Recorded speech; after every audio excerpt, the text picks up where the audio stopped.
with Nina Ramitich and Jim Snyder. Gas prices are hitting new records, and a lot of Las Vegans say they have no choice but to pay top dollar. Fortunately, there are some things you can do to cut your costs and not have to change your driving habits. It's hard to believe, but all this is a piece of pipe with some copper screen in it. Because the ecosystem is a catalyst, it's changing the nature of the fuel, reducing the vapor pressure so it burns better. Sounds like it makes sense, but will it work? Ben sells the eco-fuel system. When he showed us the part he was going to install on our test cars, we were skeptical about it living up to his claims. It's going to make your car last longer, going to reduce the emissions, which is going to help you pass the smog test. It's going to put money back in your pocket instead of into the pump. So under the watchful eye of master mechanic Kurtis Johnson, we gave it a try. And the results on Ben's second claim were immediate. It's a reduction in fuel misuse. Wasted fuel. Wasted fuel is less, from 40 parts per million to 12 parts per million.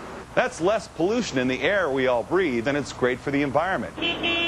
But what we really wanted to find out was, could it save us money at the pump? In this Suburban with 150,000 miles on it with a big Chevy 350 V8, this vehicle went from 12.4 to 16.2. So a significant increase in mileage. On the Ford Focus we tested it on, we bumped our highway mileage up 15%, and our city driving went up 12%. Better gas mileage and cleaner emissions. I have to admit, pretty impressive. I'm Jim Snyder, saving you money.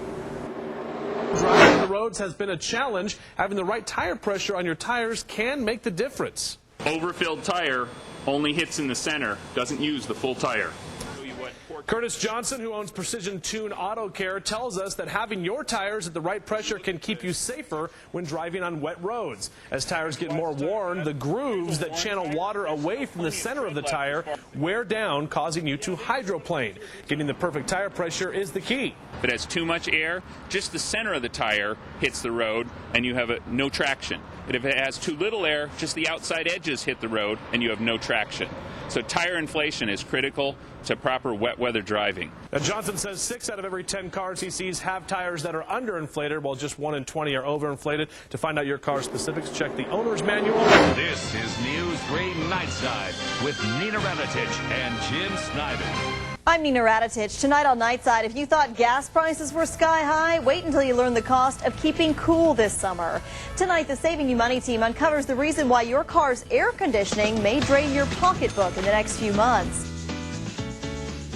All of us who live here should be very thankful for something called 134A. It's the magic chemical that flows through your car system to keep your air conditioning running cool. Now it's liquid gold, and it's going up and up. Kurtis Johnson remembers when cars were much easier to work on, and refrigerant was pennies on the dollar. This is the keg of 134. These last year cost us $60 to $70. My last shipment that I got in, I paid $360. I was quoted on the remainder of the shipment at $390, and they said don't expect it. Don't expect it because fewer manufacturers are making this type of refrigerant. And at the same time, countries with exploding economies like Mexico and China are demanding more of it.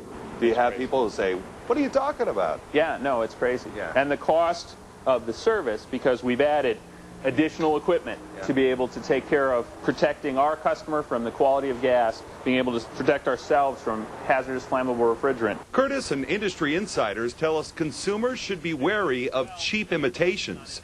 They can be a danger to your car, or even worse. One of our customers came in with a keg that they bought at the swap meet, and it was water and propane, not refrigerant. If your AC is blowing warm air, it pays to check a service station's reputation before you have any work done. Especially in the summer, I think you see a lot of ads. They might come to the house, you see them in the paper, and they'll say, you know, AC service, AC tune-up, and it'll be a rock-bottom price. It's like, sounds like a great deal. And there are some great deals around, but as always, a shopper needs to be buyer beware. The air conditioning system on a car is a closed system, so that means unless you have a leak, you shouldn't have to recharge the refrigerant. And Kurtis tells us in most cases, if your AC isn't working as well as it was last summer, something as simple as a broken belt or a blocked airflow is probably the culprit.